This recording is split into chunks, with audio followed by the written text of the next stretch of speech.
नमस्कार। आज हम एक ऐसे पौराणिक योद्धा की कहानी में उतरने वाले हैं जो जन्म से तो ऋषि थे, लेकिन कर्म से एक महान क्षत्रिय बने। ये कहानी है क्रोध की, तपस्या की और उस न्याय की जिसने इतिहास का रुख ही मोड़ दिया। जी हाँ, ये कहानी है भगवान परशुराम की। और ये शब्द सिर्फ एक इंट्रोडक्शन नहीं है, ये उनके पूरे जीवन का एक तरह से निचोड़ है। तो चलिए, जन्म से ब्राह्मण और कर्म से सबसे महान योद्धा बने इस महानायक की असाधारण यात्रा को परत दर परत समझते हैं।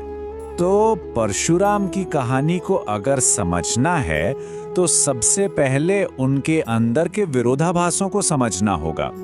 मतलब एक ब्राह्मण का बेटा इतिहास का सबसे बड़ा योद्धा कैसे बन गया और कैसे एक विध्वंसक ने एक नई दुनिया का निर्माण किया। देखिए, उनका नाम ही उनकी पूरी पहचान बता देता है। परशु यानी उनकी वो प्रसिद्ध कुल्हाड़ी, और राम जो विष्णु का ही एक रूप है। तो वो हो गए कुल्हाड़ी धारण करने वाले राम। यही बात उन्हें विष्णु के बाकी अवतारों से एकदम अलग बनाती है। असल में परशुराम की महानता इसी बात में है कि वो 3 अलग अलग भूमिकाओं को एक साथ जी रहे थे। वो जन्म से एक ज्ञानी ब्राह्मण थे, कर्म से एक अजेय क्षत्रिय योद्धा बने और आत्मा से एक महान तपस्वी ऋषि। यही संगम उन्हें पौराणिक कथाओं में सबसे अनोखा बनाता है। तो सवाल ये है कि उनमें इतनी शक्ति आई कहाँ से? देखिए, इसका सोर्स कोई आम नहीं था। वो बचपन से ही शिव के बहुत बड़े भक्त थे और उनकी जो अटूट तपस्या थी, उसी ने उन्हें वो ताकतें दी जिनसे पूरी दुनिया कांप उठती थी। और उनकी इस तपस्या का जो फल मिला वो भी असाधारण ही था। भगवान शिव इतने प्रसन्न हुए कि उन्होंने सिर्फ आशीर्वाद नहीं दिया, बल्कि अपना पूरा दिव्य शस्त्रागार ही उन्हें सौंप दिया। सोचिए, उन्हें ब्रह्मास्त्र जैसा महाविनाशक अस्त्र मिला और साथ ही मिली वो मशहूर कुल्हाड़ी परशु, जो आगे चलकर उनकी पहचान ही बन गई। अब कहानी उस मोड़ पर आती है जहां एक शांत ऋषि का बेटा क्रोध की ज्वाला में बदल गया। एक ऐसी घटना जिसने सब कुछ बदल कर रख दिया। लेकिन उस बड़ी घटना से ठीक पहले उनकी जिंदगी में एक और बहुत मुश्किल इम्तिहान आया। एक ऐसा टेस्ट जिसके बारे में आज हम शायद सोच भी नहीं सकते। ये एक ऐसा आदेश था जो किसी भी बेटे की रूह कंपा दे।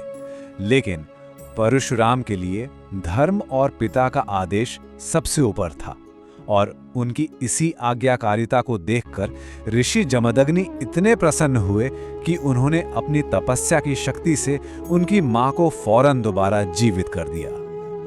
और ठीक इसके बाद सब कुछ बदल गया। जब एक घमंडी राजा ने उनके शांत आश्रम पर हमला किया और उनके पिता ऋषि जमदग्नि की बेरहमी से हत्या कर दी, तो परशुराम का सारा दुख अब भयंकर क्रोध में बदल चुका था।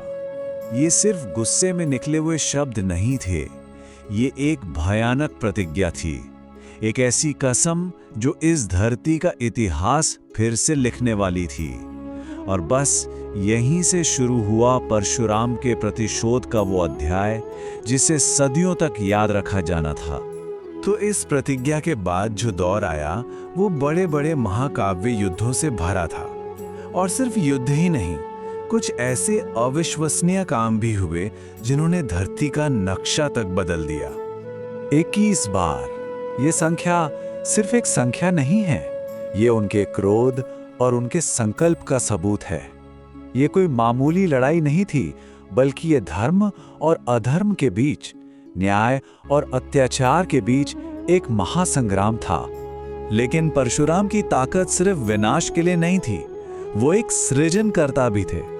कहते हैं कि अपने युद्धों के बाद उन्होंने अपना परशु समुद्र में फेंका और उनके तेज का सम्मान करते हुए समुद्र देवता पीछे हट गए, और इससे जो नई हरी भरी जमीन बनी उसे आज हम केरल के नाम से जानते हैं।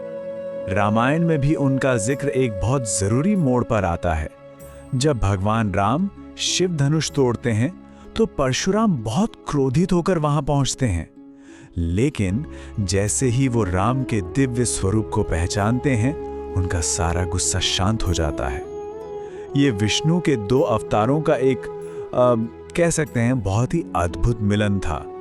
तो चलिए अब कहानी के अगले हिस्से पर चलते हैं और देखते हैं कि कैसे एक विनाशक योद्धा आने वाले युगों के लिए सबसे महान गुरुओं में से एक बना। तो अपनी प्रतिज्ञा पूरी करने के बाद उन्होंने क्या किया?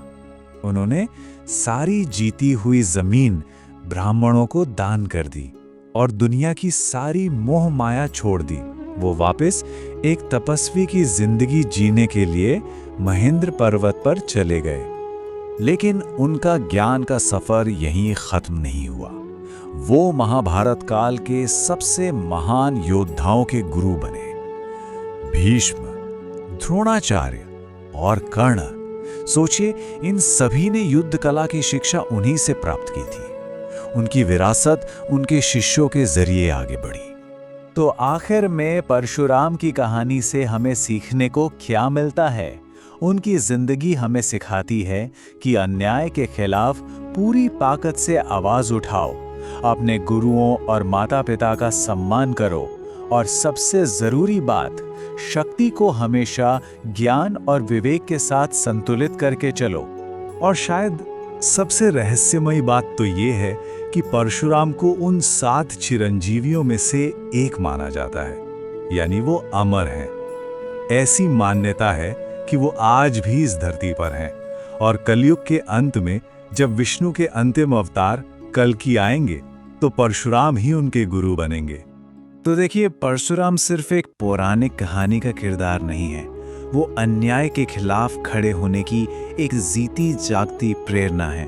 उनकी कहानी हमें बस यही याद दिलाती है कि जब भी धर्म पर कोई संकट आएगा तो न्याय की रक्षा के लिए कोई ना कोई शक्ति जरूर उठेगी। आपको ये वीडियो पसंद आया हो तो वीडियो को लाइक, शेयर और हमारे चैनल को सब्सक्राइब जरूर करें। इससे हमें ऐसे ही वीडियो बनाने की प्रेरणा मिलती है।